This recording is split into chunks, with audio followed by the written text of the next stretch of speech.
इसमें राजाओं और तालुकादारों को जमींदार के रूप में मान्यता दी गई। उन्हें राजस्व वसूल करने तथा कंपनी को चुकाने का जिम्मा सौंपा गया। जनरली हम लोग पढ़ते हैं कि जमींदार जो है राजस्व कलेक्ट करते थे और कंपनी को देते थे, लेकिन ये कहीं नहीं बताया गया है गाइड बुक में कि जमींदार आखिर कहते किसको थे। ये एनसीईआरटी बता रही है कि जो राजा थे और जो तालुकादार थे उन्हीं को जमींदार के रूप में कन्वर्ट किया गया था ब्रिटिश अधिकारियों के द्वारा। तो ये याद रखेंगे, एक नया पॉइंट है यहाँ पे।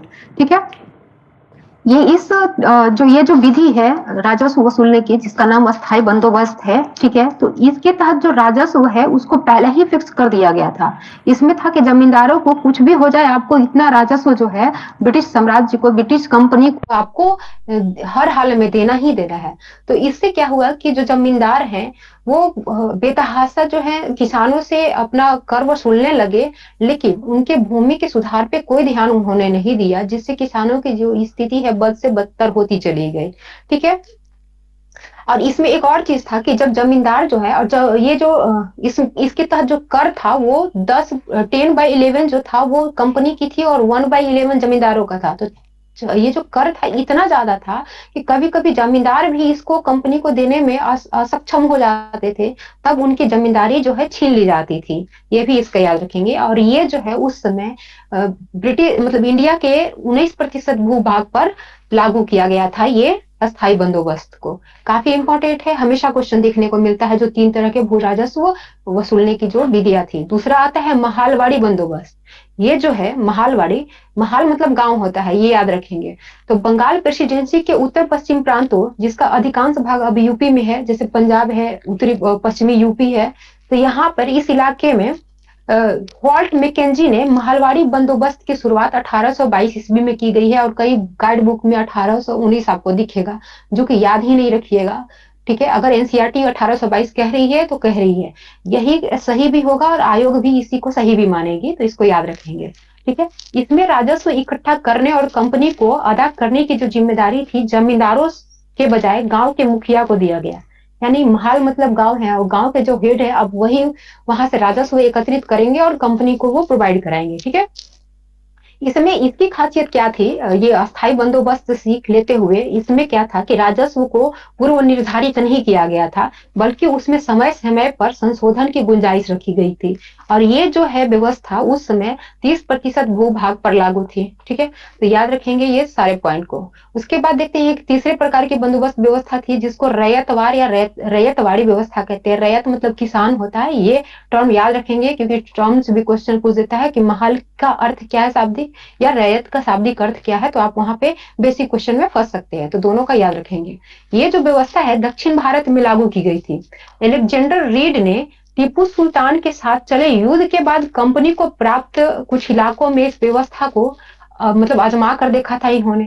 तो इसलिए कहा जाता है कि इसके जो मतलब संस्थापक है कर्नल रीड है और टॉमस मुनरो है। तो टॉमस मुनरो बाद में इसे विकसित करने में काफी महत्वपूर्ण भूमिका निभाई थी और धीरे धीरे पूरे दक्षिणी भारत में ये व्यवस्था लागू कर दी गई थी। इस व्यवस्था में किसानों से सीधे लगान वसूला जाता था। ठीक है, और ये जो भारत के उस समय की जो वर्तमान भूमि थी उसके 51% भूभाग पर लागू था। मुनरो का मानना था ये इसलिए ये क्या बोलते हैं रैयतों से सीधे ये मतलब लेने लगे, टैक्स वसूलने लगे। उनका मानना था कि जो ये अंग्रेज हैं वो रैयतों के पिता के समान है और किसानों की रक्षा करना इनकी जिम्मेदारी है, ये मानना था मुनरो का। तो इस स्टेटमेंट को भी याद रखेंगे, स्टेटमेंट बेस्ड क्वेश्चन भी बीपीएससी पूछते रहती है, तो याद रखिएगा ये मुनरो द्वारा कहा गया था। उसके बाद देखते हैं कि 18वीं सदी के अंत तक कंपनी जो है अफीम और नील की खेती पर पूरा जोर लगा दिया था। ये 18वीं शताब्दी तक नील की काफी डिमांड थी, भारतीय नील की खासकर, इसलिए वहां पे जो ध्यान दिया जाता था नील की खेती पर। बट विभिन्न क्षेत्रों में नील का विद्रोह मतलब नील से संबंधित विद्रोह होने लगा, जैसे कि बंगाल का नील विद्रोह, बिहार का चंपारण विद्रोह वगैरह। तो उसके बाद जो ये ब्रिटिश हैं वो अदर मतलब फसल पे फोकस अपना बढ़ाए और विभिन्न क्षेत्रों में विभिन्न फसलों के उत्पादन के लिए किसानों पर जोर देने लगे, कि जैसे बंगाल में पटसन, असम में चाय, संयुक्त प्रांत में गन्ना, पंजाब में गेहूं, महाराष्ट्र एवं पंजाब में कपास और मद्रास में चावल। ठीक है, तो याद रखेंगे कि किस किस क्षेत्र में जो अंग्रेज है जबरदस्ती किसानों से इसका प्रोडक्शन कराता था। उसके बाद देखते हैं कि नील का पौधा मुख्य रूप से उष्णकटिबंधीय इलाकों में ही उगाया जाता था। 13वीं सदी तक काफी कम मात्रा में भारतीय नील जो है यूरोपीय देशों में पहुंचता था, क्योंकि उस समय एक मात्र सोर्स था कपड़ा को नीला करने का, ये नील का पौधा, ठीक है। और भारतीय नील जो था काफी इसके इसकी जो रंग आती थी काफी चटकदार आती थी, जिसकी वजह से इसका काफी डिमांड था यूरोपीय मार्केट में, ठीक है। इसलिए इसका प्राइस बहुत हाई हुआ करता था, तो और इसकी पहुंच काफी कम थी वहां। तो इसके प्रतिस्थापन के रूप में जो ये यूरोपीय मार्केट है वहां पे एक पौधा से नील तैयार किया जाता था, उसका नाम था वोड। ये कहीं आप लोगों ने पढ़ा होगा, ठीक है। अभी तक हम लोग जान रहे थे केवल यहाँ तक कि हमको भी यही पता था कि नील के पौधे के माध्यम से, नील की खेती के माध्यम से ही ये नीला रंग प्राप्त करने के लिए जो व्यवसायी थे कपड़ा, वो इसीलिए इस पे जोर देते थे। लेकिन ये वुड नामक पौधे से भी नीला रंग प्राप्त किया जाता था, ये मुझे भी नहीं पता था और आई थिंक आप लोग को भी नहीं पता होगा। तो इसको याद रख लीजिएगा कि नील की कमी को पूरा करने के लिए यूरोपीय कपड़ा व्यवसायी जो है वुड नामक एक पौधे पर निर्भर रहना पड़ता था उनको। और ये जो वुड पौधा है वो शीतोष्ण क्षेत्र में उगाया जाता था, इसलिए यूरोप में आसानी से मिल जाता था। ये जो पौधा है उत्तरी इटली, दक्षिणी फ्रांस एवं जर्मनी और ब्रिटेन के हिस्सों में उगाए जाते थे, ठीक है। तो ये वोट अधिकांश जो यूरोपीय व्यवसायी थे कपड़ा का, ये वोट पर निर्भर थे। लेकिन जैसे जैसे नील के पौधे से प्राप्त नील जो है यूरोपियन कंट्री में पहुंचने लगे तो इसमें प्रतिस्पर्धा बढ़ने लगी और नील जो है इसको बीट करने लगा। नील का डिमांड अब धीरे धीरे बढ़ने लगा क्योंकि इसका जो कलर है काफी खिलकर आता था और वोड से जो नील प्राप्त होता था उसके रंग काफी दबा हुआ होता था। तो वहां के व्यापारी जो है लगातार मतलब मांग उठाने लगे कि नील का जो आयात है उसको मतलब उस पर बैन लगाया जाए, ठीक है। इससे भी वहां पे विद्रोह होने लगा वहां के लोगों में, ठीक है। यहाँ देखते हैं कि 17वीं शताब्दी में कैरिबियाई द्वीप समूह स्थित वहां की जो गवर्नमेंट है वो भी अब नील का प्रोडक्शन करने पे विशेष ध्यान देने लगी। तो यहाँ 17वीं शताब्दी में कैरिबियाई द्वीप समूह स्थित सेंट डोमिंगो में फ्रांसीसी, ब्राजील में पुर्तगाली, जमैका में ब्रिटिश एवं वेनेजुएला में स्पेनिश लोग जो हैं अपना उपनिवेश बनाकर नील की खेती प्रारंभ किए। जब नील का डिमांड बढ़ने लगा और वुड का जो डिमांड है काफी कम हो गया, तो यूरोपीय कंट्री जो है वो अपना उपनिवेश बढ़ाने लगे और विभिन्न कंट्री में नील की खेती कराना शुरू कर दिए, ठीक है।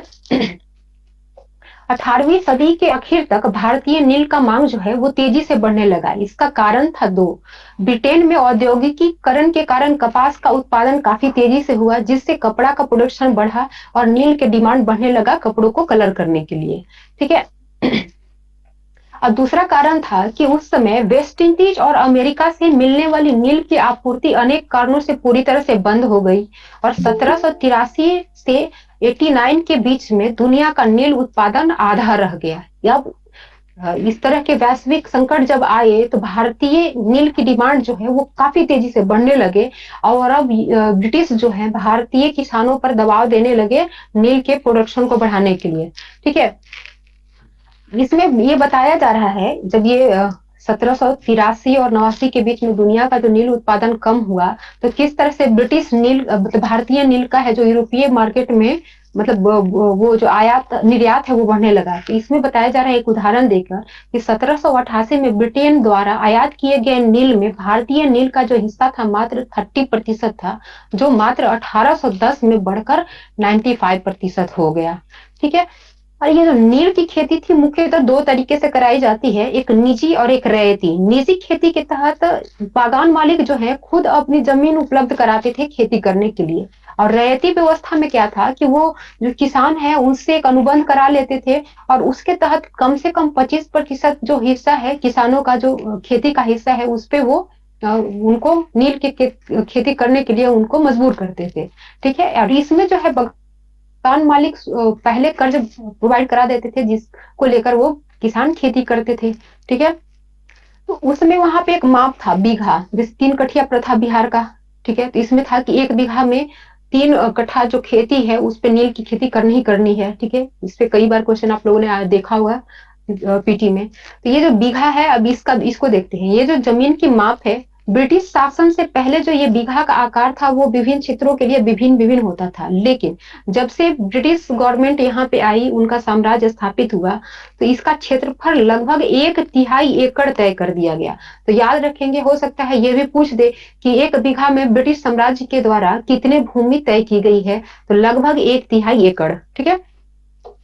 और एक चीज है कि नील की जो खेती पौधा है, उसकी जड़ें काफी लंबे होने के वजह से उर्वरा शक्ति को ये तेजी से सोख लेते थे, जिसके बाद अन्य कोई भी फसल उस जमीन पे उसका प्रोडक्शन नहीं होता था। साथ ही जो रैयत थे उनको नील का जो है काफी कम ये प्राइस मिलता था, जिसके वजह से धीरे धीरे नील के जो मतलब नील का जो उत्पादन करते थे लोग, अब उनमें विद्रोह का भावना जगने लगा। ठीक है। वो इस कृषि को छोड़ना चाहते थे, लेकिन अनुबंध होने की वजह से उनसे जबरदस्ती वो नील की प्रोडक्शन कराई जाती थी, तो वो विद्रोह पर उतर आ गए, जैसे कि नील विद्रोह जो 1859 में हुआ था। और 68 बीपीएससी में मेंस के एग्जाम में इस पे एक शॉर्ट क्वेश्चन बीपीएससी पूछी हुई है, तो इसको देखते हैं। ठीक है। मार्च 1859 में बंगाल के रैयतों ने नील की खेती से इनकार कर दिया तथा बगान मालिकों को लगान देना भी बंद कर दिया। वे इतने विद्रोही हो गए कि पारंपरिक हथियार लेकर नील फैक्ट्रियों पर हमला करना शुरू कर दिया, और उनके जो एजेंट आते थे वो नील मतलब ये लगान वसूली करने, उनकी भी पिटाई करने लगे ये लोग। ठीक है। और जो नील के फैक्ट्री में लोग काम करते थे उनका सामाजिक बहिष्कार किया गया, इतने विद्रोही हो गए थे ये लोग। फिर देखते हैं कि 1859 के बरसात में, यानी कि मार्च में ये विद्रोह शुरू हुआ, और इसमें बताया जा रहा है कि 1859 के बरसात में यानी जून जुलाई में मजिस्ट्रेट एशले ईडन ने नोटिस जारी कर कहा कि रैयतों को नील अनुबंध मानने के लिए मजबूर नहीं किया जाएगा। अभी इन्होंने तो नोटिस निकाला ताकि ये विद्रोह शांत हो, बट वहां के जो रैयत थे वो उसको उल्टा समझ लिया, और उन्होंने समझ लिया कि महारानी विक्टोरिया के द्वारा वहां पे ऑर्डर दिया गया है कि नील की खेती अब करना जरूरी नहीं है। ठीक है। तो ये विद्रोह और भड़क गया। अब ये विद्रोह इतना भड़का कि वहां के जो बगान मालिक थे उनकी सुरक्षा के लिए सेना को बुलाना पड़ा। ठीक है। और इस दयनीय स्थिति को देखते हुए 1860 में डब्ल्यू.एच. शीटनकार की अध्यक्षता में नील आयोग का गठन किया गया, जिसमें आयोग ने बगान मालिकों को दोषी पाया और जोर जबरदस्ती के लिए उनकी आलोचना की। ठीक है। आयोग ने रैयतों से कहा कि वे मौजूदा जो अनुबंध उन्होंने जो कर लिया है उसको पूरा करे, और उसके खत्म होने के बाद वो चाहे तो नील की खेती कर सकते थे और चाहे तो नील की खेती बंद कर सकते थे। और जब वहां पे विद्रोह हुआ और आयोग जो है वो रैयतों के फेवर में अपना फैसला सुनाई, तो उसके बाद वहां के बगानों में जो नील की प्रोडक्शन होता था उसमें काफी कमी देखने को मिला। तब वहां ब्रिटिश जो लोग थे वो बिहार की तरफ मूव किए, और यहाँ जो चंपारण में जो है, चंपारण के किसानों से जबरदस्ती नील की खेती मतलब शुरू करवा दिया, जिसके विद्रोह में 1917 में चंपारण विद्रोह हुआ, और फिर वहां भी अंग्रेजों को झुकना पड़ा। झुके इसलिए कि रासायनिक नील का आविष्कार हो गया था, जिससे भारतीय नील था उसका मांग बहुत कम हो गया था, ये भी एक रीजन था। ठीक है। इनके बात मानने के लिए तो ये तीनों चैप्टर में इतना ही था आज। ठीक है। इसको एक बार रिवाइज कीजिए आप लोग, और माइक ऑन कीजिए जरा। हाँ, ये बताइए कि ये क्लाइव के द्वारा सर्वप्रथम किनको हिंदुस्तान का नक्शा बनाने के लिए नियुक्त किया गया था? रेनेल। हाँ, हाँ, जेम्स रेनेल। ठीक है। ये बताइए कि 1922 में एक लिप्टन चाय के द्वारा विज्ञापन दिया गया था, तो उसमें किस ब्रिटिश राजकुमार का फोटो था? रानी विक्टोरिया के पुत्र का फोटो। हाँ, तीसरे पुत्र थे, लेकिन नाम क्या था उनका? आर्थर नाम था, और इनको जो है ड्यूक ऑफ कनाट भी कहा जाता था। ठीक है। ये बताइए कि ब्रिटिश इतिहासकारों के द्वारा भारतीय इतिहास को 3 भागों में बांटा गया है, तो ये किस बुक में इसका वर्णन मिलता है? The history of British Asia. हाँ, the history of British India, not Asia. India. अच्छा, इंडिया। हाँ, ये बुक किसके द्वारा लिखा गया था? जेम्स मिल के द्वारा। मिल। हाँ हाँ, इसको याद रखिएगा, क्योंकि अभी तक हम लोग पढ़ते आ रहे थे कि डिवाइड किया। अब इस चैप्टर में हम लोग को पता चलता है कि किन्होंने इसको डिवाइड किया और किस बुक में इसका वर्णन किया है। ठीक है। ये बताइए कि ब्रिटिश ईस्ट इंडिया कंपनी को किस वर्ष महारानी के द्वारा जो है चार्टर दी गई थी, ताकि वो पूर्व के साथ जाकर व्यापार कर सके? 31 सितंबर 1600 को मिला था ना? तो 1600, हाँ जी। हाँ, 1600 को मिला था ये। ठीक है, ये बताइए कि पुर्तगाल के कौन से वैसे यात्री थे जो पहली बार 1458 में ये केप ऑफ गुड होप होते हुए मालाबार तट तक पहुंचे थे? क्या नाम था उनका? Vasco D gamma. Vasco D gamma. Vasco D gamma. हाँ जी, बहुत बढ़िया।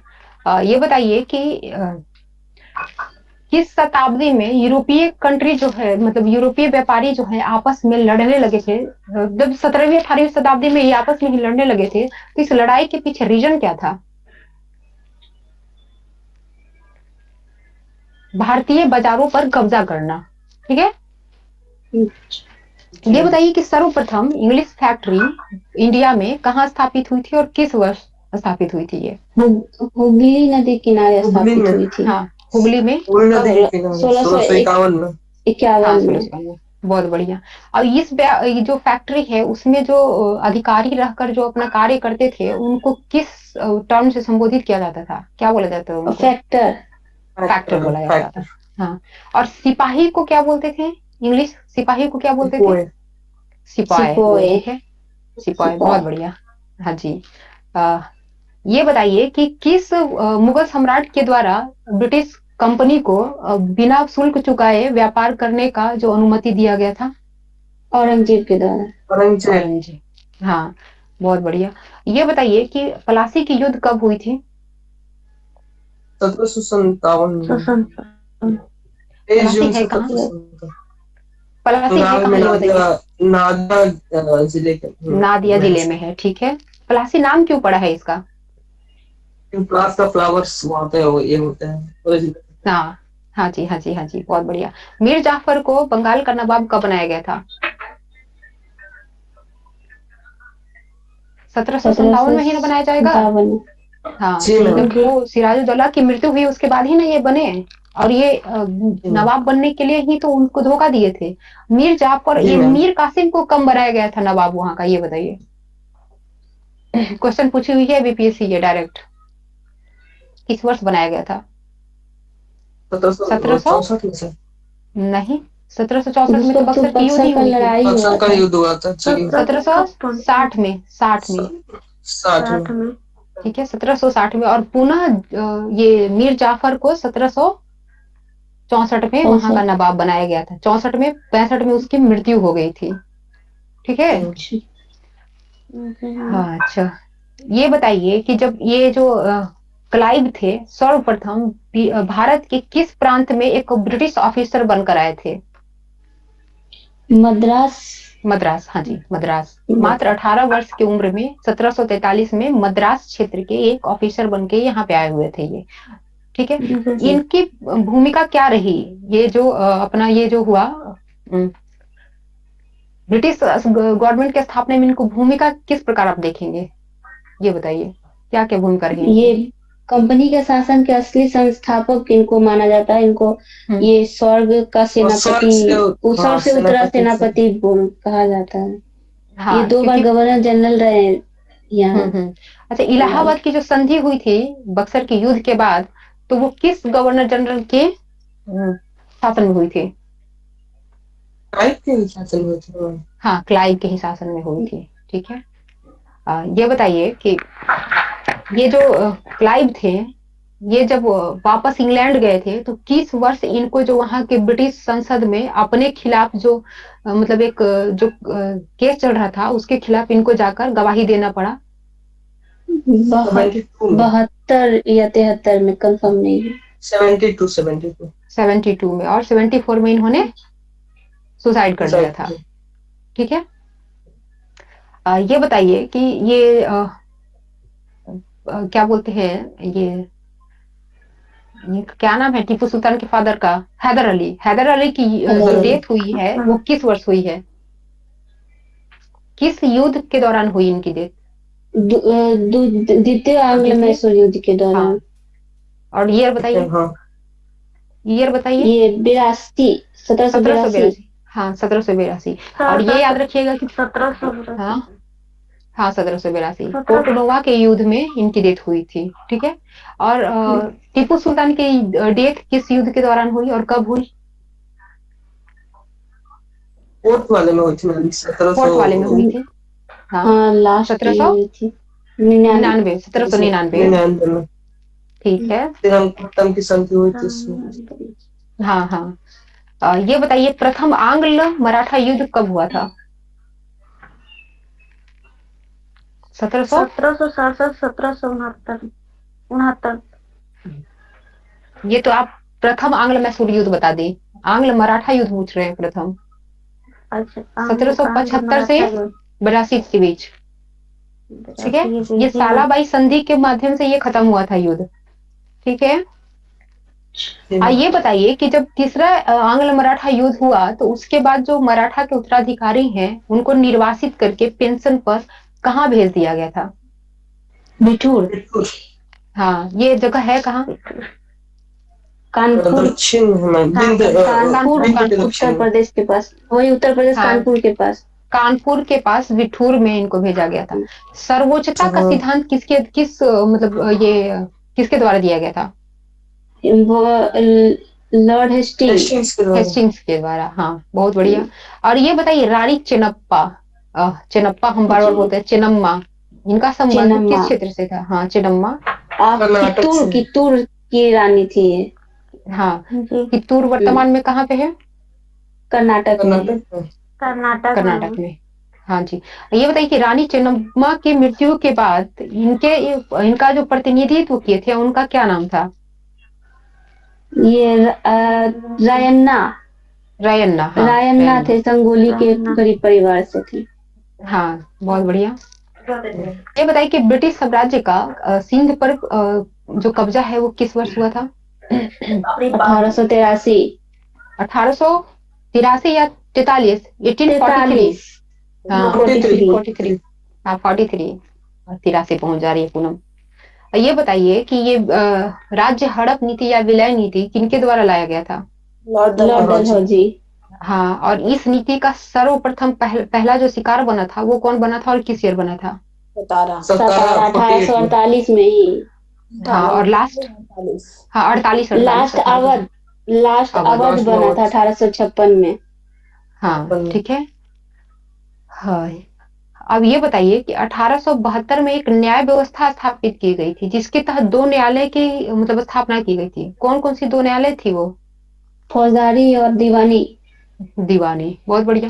तो इसमें से किस अदालत की जो है? 1772 में। सॉरी, 1772। बहुत बढ़िया आकाश। ठीक है। ये जो 2 अदालतें थी, इसमें से किस अदालत का नेतृत्व यूरोपियन लोगों के द्वारा किया जाता था? फौजदारी दीवानी अदालत। अच्छा, दीवानी अदालत की। ठीक है। कलेक्टर होते थे। ये बताइए कि कानूनों में समरूपता लाने के लिए किस वर्ष 11 पंडितों को भारतीय कानूनों का एक संकलन तैयार करने के लिए कार्य सौंपा गया था? 1775। हाँ जी। और मुस्लिम इसी तरह का मुस्लिम कानूनों के संकलन तैयार करने के लिए वो कब शुरू मतलब हुआ था? 1778 में। 78 में। हाँ जी, बहुत बढ़िया। हाँ हाँ। ये बताइए कि किस क्षेत्र के लोग जो है सिपाही जो है मस्केट और मैचलॉक का प्रयोग करते थे? ये बर्मा और अफगानिस्तान। हाँ, और एक और मिस्र। हाँ, ये बताइए कि 1857 तक भारत के भूभाग के कितने प्रतिशत पर जो है अंग्रेजों की कब्जा थी? ये भारत 63% ना? 63% भूभाग और 78% आबादी पर कब्जा थी अंग्रेजों की 1857 के क्रांति के आसपास। ठीक है। ये बताइए कि इलाहाबाद की प्रथम संधि जिसके माध्यम से अंग्रेजी साम्राज्य को बंगाल का दीवानी प्राप्त हुआ, किस दिन हुआ था? कब, किस ईयर हुआ था? 1765 में। 65 में हुआ था। 1765। हाँ, 1765 में हुआ था। तो ये बताइए कि 1765 में दीवानी मिलने के कितने वर्षों के अंदर बंगाल में जो भी सामान थी, वस्तु थी, उसके दाम लगभग 2 गुने हो गए थे? 5 वर्षों के अंदर ही। ठीक है। बंगाल में जो पहला अकाल जिसमें लगभग 1 करोड़ लोग मारे गए थे किस वर्ष पड़ा था? नहीं, 1534 नहीं, 1770। हाँ, काफी फेमस अकाल है ये, क्वेश्चन कवरी अकाल जी। हमेशा बनता जिस है ये इस पे, तो इसको 1 याद करोड़ रखेंगे लोग आप। मरे गए थे। हाँ, लगभग 1 करोड़, और पूरे मतलब आबादी जनसंख्या का का 1/3। 1/3। एक एक ठीक है। तिहाई। अस्थाई बंदोबस्त किसके द्वारा लाया गया था? 4, ये बोलिए। Charles Cornwallis. कॉर्नवालिस के द्वारा। कॉर्नवालिस। हाँ जी। क्या है ये अस्थाई बंदोबस्त? इसमें जो जमींदारों राजस्व को, वसूलते थे। हाँ। वो जमींदार बोलिए करते आकाश, थे। बोलिए। इससे राजस्व वसूलने का अधिकार जमींदारों को था, और एक सूर्यास्त कानून ऐसा भी लगाया गया था कि सूर्यास्त होने से हाँ पहले उसको दे देना होता था, या फिर दूसरे जमींदार को जमीन दे दी हाँ, जाती नहीं देने पर उनकी जमींदारी खत्म कर दी जाती थी। ठीक है। ये अस्थाई बंदोबस्त किस वर्ष लागू किया गया था? 1793। सब हाँ, 93। और हाँ, थी। इंडिया के किस भाग में ये लागू किया गया था? North east. Hmm north east में नहीं लागू किया गया था। वेस्ट बंगाल में लगता बिहार, बंगाल और उड़ीसा में था ये। ठीक है। और जी। इसमें कितने प्रतिशत जो है राजस्व का, वो कंपनी को देना होता था? 1/10। 1/10। 1/10। और कोई ट्राई कीजिए। 10 10% 10/1 मैम। मतलब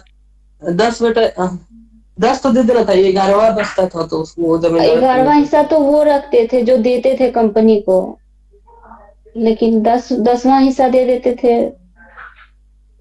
पता नहीं, 10/11। मैथ खराब है। 10/11 भाग कंपनी को देना होता था, और 1/11 हाँ, जमींदार रखते थे। ठीक है। ये जो अस्थाई बंदोबस्त है, कितने प्रतिशत भूभाग पे लागू था? 19%। 19%। हाँ। 19%। एक महाल का शाब्दिक अर्थ क्या होता है? महाल का शाब्दिक अर्थ ये बताइए। ग्राम समूह। न, गांव। हाँ, गांव। गांव। अच्छा। हाँ, गाँव गाँव सॉरी। हाँ। महालवाड़ी बंदोबस्त व्यवस्था जो है किसके द्वारा लाई गई थी? मैके ये क्या नाम उसका, हाँ, होल्ट हॉल्ट मैकेंजी। मैकेंजी। किस वर्ष लाई गई थी? 1822 में। 1822 में। इसमें राजस्व एकत्रित करने की जो मतलब रिस्पॉन्सिबिलिटी थी, वो किनको दिया गया था? ये मुख्य मतलब गांव के जो मुखिया है उनको सौंपा गया था। हाँ, मुखिया को सौंपा गया हाँ, था। और ये कितने प्रतिशत भूभाग पे लागू था ये व्यवस्था? ये शायद 30%। 50। अच्छा, 30%। 30%। ठीक है। ये बताइए, महालवाड़ी मतलब बंदोबस्त और अस्थाई बंदोबस्त में एक बहुत बड़ा डिफरेंस था। क्या डिफरेंस था? वो अस्थाई बंदोबस्त के कमी को दूर करने के लिए ही ये लाया गया था। वो क्या था डिफरेंस? तो मैम अस्थाई राजस्व बंदोबस्त को में। हाँ हाँ, बोलिए। ठीक है राजस्व आकाश। मतलब तय नहीं उस था इसमें ना इसमें। राजस्व का मतलब कि तय करने का नियम बाद में बदल भी सकते थे, ऐसा था, फिक्स नहीं था नियम। किसमें? ये महालवाड़ी में। महलवाड़ी में हाँ, और उस अस्थाई बंदोबस्त में फिक्स कर दिया जाता था पहले से। एक बार फिक्स जी। कर दिया जाता था पहले से। हाँ। अब ये रैयत का शाब्दिक अर्थ क्या होता है? किसान। किसान। किसान। हाँ। रैयतवाड़ी व्यवस्था भारत के किस क्षेत्र में देखने को मिला? दक्षिण में ये मैम। दक्षिणी भारत में। बंगाल। दक्षिणी भारत दक्षिणी था। भारत में। बंगाल में तो ठीक है। महलवाड़ी था। हाँ, ये ठीक ठीक। किसके द्वारा लागू किया गया था? रीढ़ के द्वारा, मुन रीढ़। रीड और मुनरो के द्वारा। मुनरो। के द्वारा। रीड इस ये जो व्यवस्था है उसका वो लोग कुछ मतलब मतलब भाग पर जो इन्होंने टीपू सुल्तान से जीता था, तो उसमें एक इन्होंने थोड़े दिन के लिए लगाकर उसको आजमाया था। लेकिन पूरी तरह से इस व्यवस्था को विकसित करने में टॉमस मुनरो की हाथ है। ठीक है। तो बोलेंगे कि रीड और मुनरो दोनों के द्वारा इसका विकास किया गया था, और ये लगभग 51% भूभाग पर लागू था ये। ठीक है। और इसमें जो ये कर जो देते थे वो सीधे किसान देते थे कंपनी को। ठीक है। हाँ, ये बताइए कि नील की जो खेती होती है, नील जो रंग उत्पादन होता है, तो उसके अलावा नील के पौधा के अलावा नीले रंग का जो प्रयोग है वो किस पौधे से किया जाता था जो यूरोपीय कंट्री में जिसका उत्पादन होता था, क्या नाम था उसका? वोड का वोड, वोड, हाँ ठीक है, वोड, वोड। तो ये जो क्या बोलते हैं, यूरोपियन कंट्री में ऑलरेडी वोड नाम की पौधा थी जिसके माध्यम से नीला रंग प्राप्त किया जाता था, फिर भी नील से बने पौधे का डिमांड क्यों था वहां पे, क्या रीजन था उसका? क्योंकि उसमें जो कलर होता था वो बहुत मतलब डीप अच्छा होता था। और यहाँ से प्राप्त जो होता चमकदार होता था, यहाँ का नील से प्राप्त जो रंग होता था। हाँ, इसीलिए ज्यादा डिमांड था। ठीक है, तो इस डिमांड को देखते हुए यूरोपियन कंपनियों द्वारा इसका उत्पादन किया गया। तो ये बताइए कि फ्रांसीसी कंपनियों के द्वारा किस क्षेत्र में नील का उत्पादन को प्रोत्साहन दिया गया, क्या नाम है? कैरेबियन द्वीप समूह का वो क्षेत्र है, उसका नाम क्या है? डोमिंग्यू। हाँ, सेंट डोमिंग्यू। हाँ। और स्पेनिश लोग किस क्षेत्र में नील की खेती को करवाते थे? वेनेजुएला में। ठीक है, ये बताइए कि 1788 में ब्रिटिश आयात में टोटल नील के जो परसेंटेज थी भारतीय नील का, वो कितना प्रतिशत थी? आधा। 30%। अच्छा, ठीक है, जो कि 1810 में बढ़कर 90% हो गई, यानी कि जो ब्रिटिश 95% हो गए, यानी कि जो ब्रिटिश नील का आयात करते थे उसमें 1788 में भारतीय नीलों का जो प्रतिशत था वो 30% था मात्र, जो 1810 में 95% हो गया। ठीक है, इसका रीजन क्या था? इस तरह से डिमांड क्यों बढ़ गया भारतीय नीलों का? 2 रीजन था इसका, बताइए। ब्रिटेन में औद्योगिकीकरण का मतलब विकास हुआ, औद्योगिकीकरण हुआ, जिसके कारण कपड़ों का, वहां पे कपास के प्रोडक्शन बढ़ने से कपड़ों का डिमांड रंगाई पुताई का बढ़ गया, जो मांग बढ़ गया। और दूसरा कारण क्या था वो बताइए आप लोग अब। ये जो वो लोग जहाँ पे खेती करवाते थे, क्या द्वीप समूह जो नाम बोले, वहां पे वेस्ट इंडीज और अमेरिका से मिलने वाली नील की आपूर्ति पूरी तरह से बंद हो गई थी यूरोपियन बाजार में। ठीक है, ये रीजन रहा था ये। ठीक है, ये बताइए कि बीघा जो बता रहे थे, जो जमीन की माप है, तो अंग्रेजों द्वारा 1 बीघा में लगभग कितने क्षेत्रफल निर्धारित किया गया था? 3 तिहाई में 1/3 एकड़। 1/3 एकड़। हाँ, और ये नील विद्रोह बंगाल में कब हुआ था?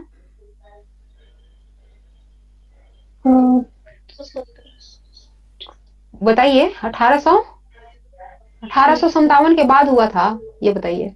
1859 में हुआ था। ठीक है, और ये नील विद्रोह पर एक बुक लिखी गई है जो कई बार बीपीएससी पूछ चुकी है, उसको रिपीट कर करके पूछती है, फेवरेट क्वेश्चन है। क्या नाम है उस उपन्यास का? आनंद मठ। नील दर्पण। नील दर्पण। आनंद मठ में तो इसका जिक्र किया गया है, सन्यासी विद्रोह का है। हाँ, सन्यासी विद्रोह का है, और इसका भी है। ठीक है, और नील दर्पण जो है उसका पूरा बेस ही ये नील आंदोलन है। ठीक है, अच्छा, ये बताइए कि ये जो नील विद्रोह हुआ था, तो इसके मतलब विद्रोह को दबाने के लिए, इसकी गतिरोध को कम करने के लिए एक आयोग का गठन किया गया था। तो किसकी अध्यक्षता में ये आयोग गठित हुई थी? W.A. सीटनकार। नाम याद रखिएगा, पूछ सकता है, क्योंकि बेसिक क्वेश्चन बहुत सारे पूछ चुके हैं, अभी बारी है इसी तरह के क्वेश्चन का। और ये जो नील आयोग का गठन हुआ था 1860 में हुआ था। ठीक है। अब ये बताइए कि जब नील विद्रोह के कारण बंगाल में नील का प्रोडक्शन बहुत कम हो गया, तो अंग्रेज किस क्षेत्र की तरफ मूव किए? बिहार की तरफ किए थे, जिसके बाद 1917 में यहाँ पे चंपारण आंदोलन हुआ था। ठीक है, तो बीपीएससी मेन देने वाले बच्चों, इसका ये पूछा हुआ था 68 में मेन में शॉर्ट क्वेश्चन के रूप में।